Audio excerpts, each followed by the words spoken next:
very excited to bring to the stage Joost van Dreunen, the CEO of SuperData.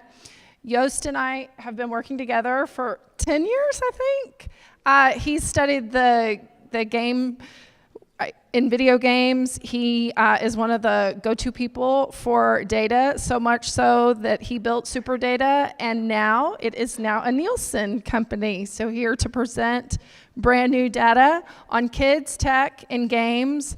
I don't know about you guys, but I have a 7- and 8-year-old, and Minecraft is hot, but FORTNITE is really kind of knocking on the door. Thank you. So thanks for coming, thanks for listening, and thanks for having me, obviously. Tanda and I, as you mentioned, we've been working together for a while. It's always a great moment for me to kind of speak about specifically the segment where kids are involved.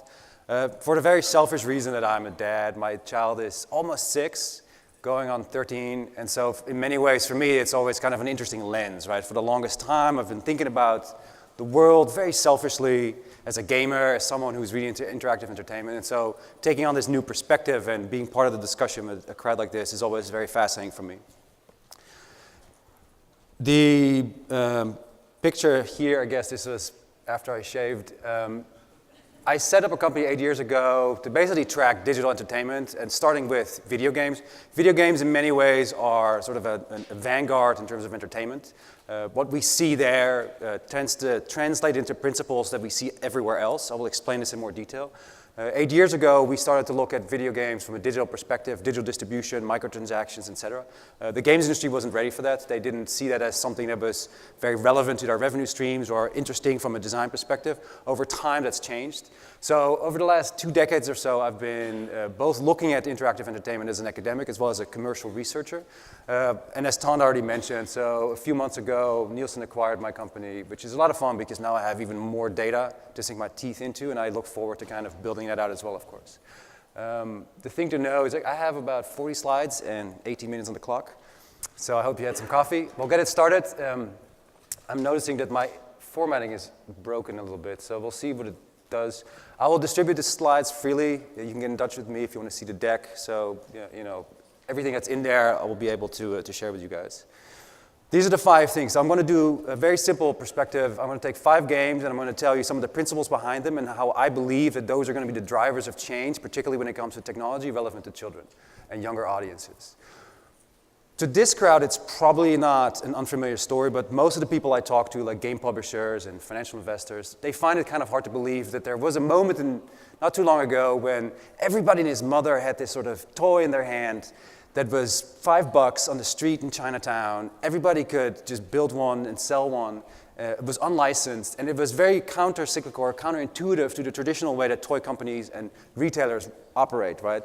Rather than having an incredibly slow and long cycle from design to going all the way down to the value chain to deal with manufacturing and then marketing, trying to pitch things as the new toy to have. Suddenly, these fidget spinners just kind of broke the mold and basically became the thing that no one saw coming.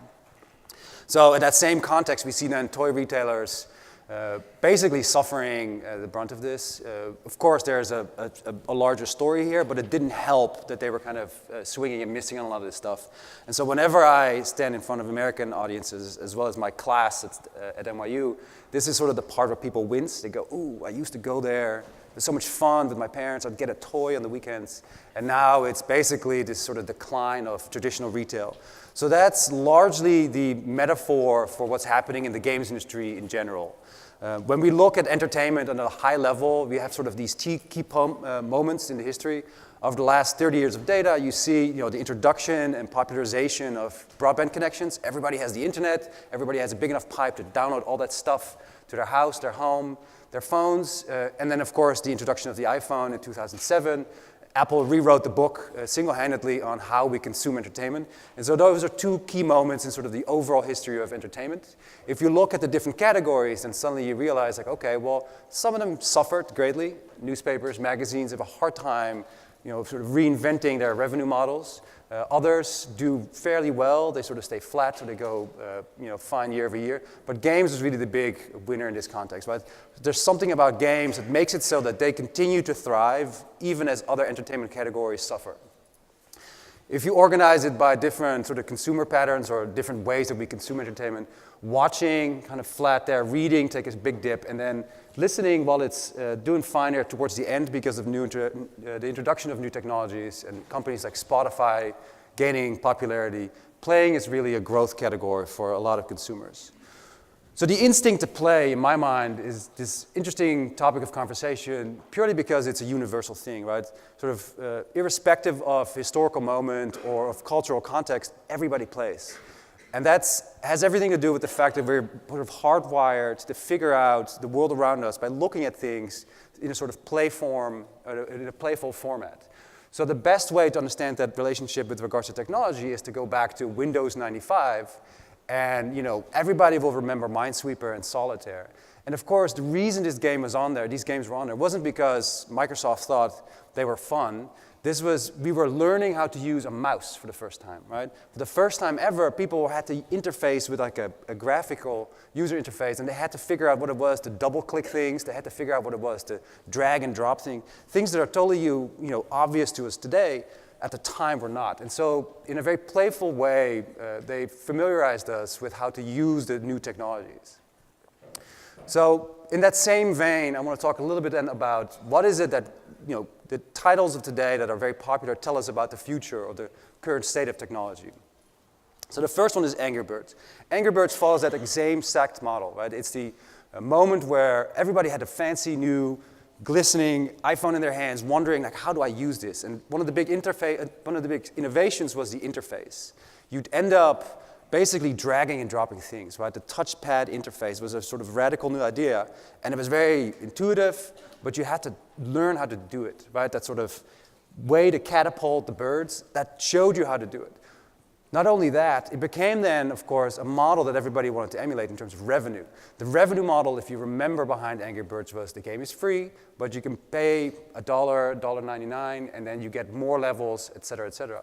So if you look at it from an industry perspective and sort of, where the money goes in terms of, an incentive to design things and technological innovation around it, the product-based business started to change. So you see over the last 30 years in the games industry specifically, a sort of, growth pattern you can identify probably around 2007, the introduction of the Wii. Very successful console, did really, really well at retail. There's a tried and true model in terms of the product category, and that will continue to do well. The growth in the games industry, however, has come from the service business. And this is where Angry Birds sort of exemplifies that thinking. Here we have a game that's free, it teaches you about a new technology, but it also teaches and it sort of familiarizes you with a new revenue model. Suddenly, we were much more attuned to spending no money or very little money on having these great experiences and playing for a long time. A lot of people were worried about this, of course. They said, well, here we have this free stuff, this free content. How will this make us money? Over time, this is exactly where all the growth came from. This is how the industry sort of started to evolve. The second game, then, is Minecraft. If you don't know Minecraft, then you're in the wrong room. But it really comes down, in my mind and in my household, to figuring out what it is that this game allows you to do. Is it about sort of like a digital Lego? Yeah, not really. It's really about a customization and a personalization of technology, right? If we are supposed to learn how to use things and figure out new technologies, the best way is to kind of have them reflect back at us, right? To sort of establish a connection. So in the same way that Netflix allows me to set up a profile that then attunes the algorithms to my tastes and preferences, or the same way that Spotify does so well by allowing me to build playlists around my favorite music, and I can name it anything I want, I can share it with anybody, it becomes not just a thing that I do in my own little world, it's something that I share with others. It becomes not just a personalization and customization, it becomes an expression of myself. So this now is then the big moment for Minecraft. Kids don't use games just to play and sit in a sandbox and kind of sit in their own world as much as they do it as a form of expression. And that becomes then this much larger form of engagement. Minecraft has a conference around it annually called Minecon, and it draws all these people and all these parents and all these kids in just to kind of share with others this love for this particular game that they have. So it's not just the technology between me and the box and that experience, it's really the much larger sort of cultural moment and the social experience that we share. Of course, you see this now also on the interwebs. So YouTube has a tremendous amount of Minecraft content. And what that really amounts to is that these audiences that are now very, very young, they grow up with this idea that they watch things on the internet. And it's homemade, it's user-generated, it is based around something that they share, that they go and visit out there. Very, very different media model than before, and very, very different technology underlying all of this. So gaming video content to us is a large category that's growing, and what's driving it is the sort of affinity and the appetite coming from younger audiences.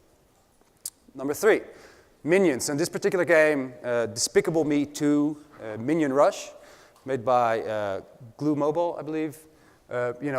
This is one of the moments where things don't seem to go so well, right? If the previous 2 examples are sort of about, hey, this is great, technology is evolving, isn't all this innovation cool?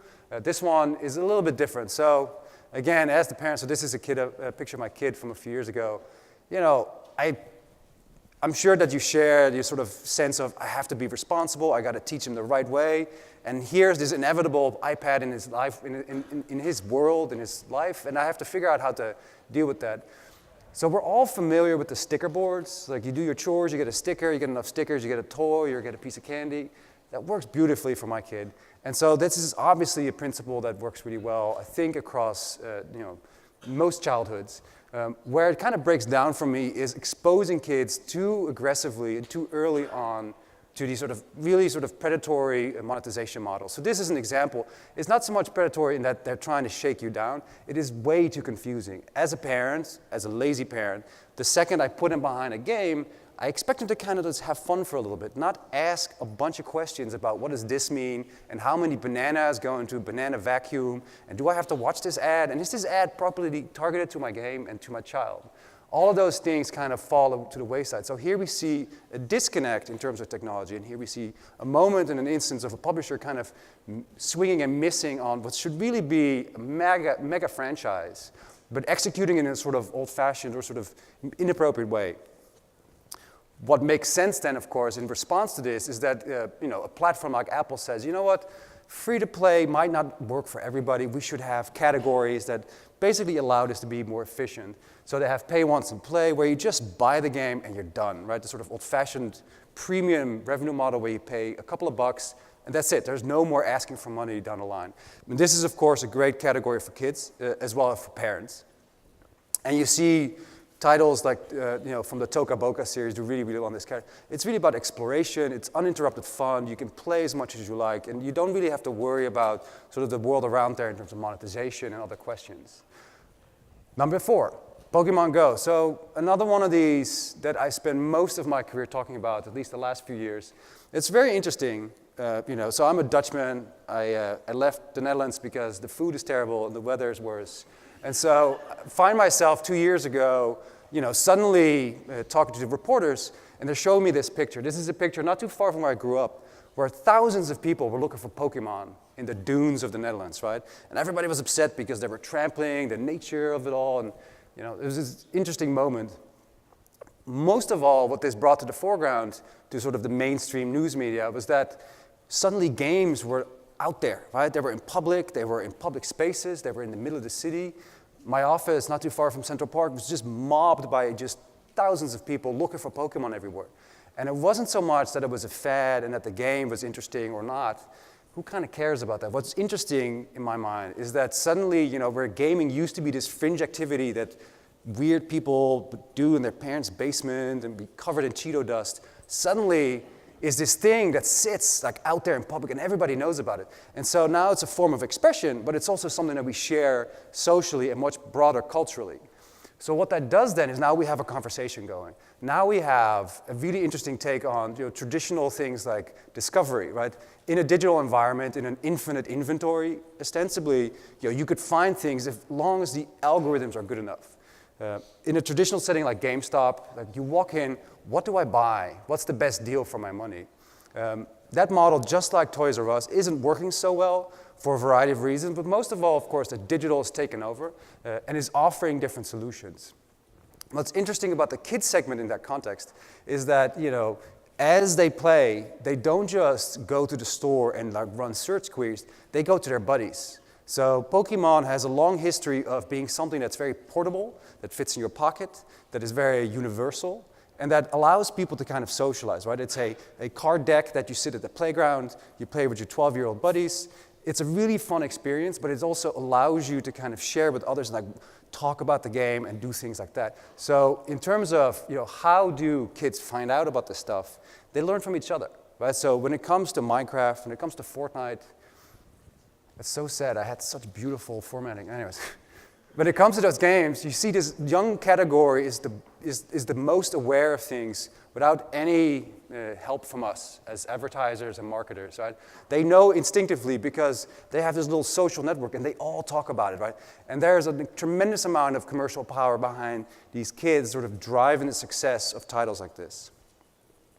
And then number 5, and really it's the big one lately, FORTNITE is really the big ticket, well on its way to make $2.5 billion a year that maybe we as industry people might know about. But imagine the surprise of my mother-in-law as she's watching her favorite daytime TV show, and suddenly there's some kid with blue hair talking about some googly-gook video game.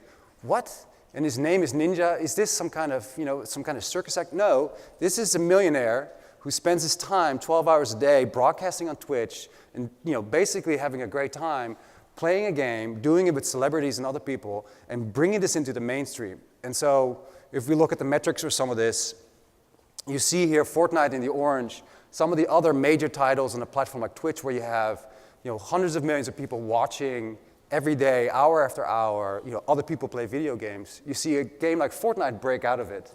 This has everything to do, of course, with the fact that it's a good game, it's a fun game, it's well developed and designed.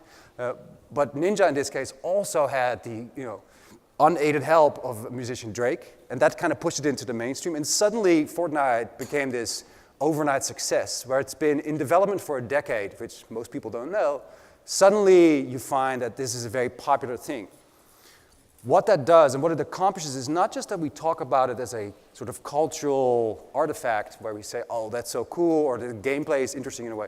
What's fundamentally different about this game that no other game has accomplished at this scale is to get all of the major platform companies to play nice together, right? So imagine a world where previously, like the telecom business, you would never be able to, make only phone calls on the Verizon network. Of course you can talk to anybody else on any other network, right? So the telecom providers, they get that.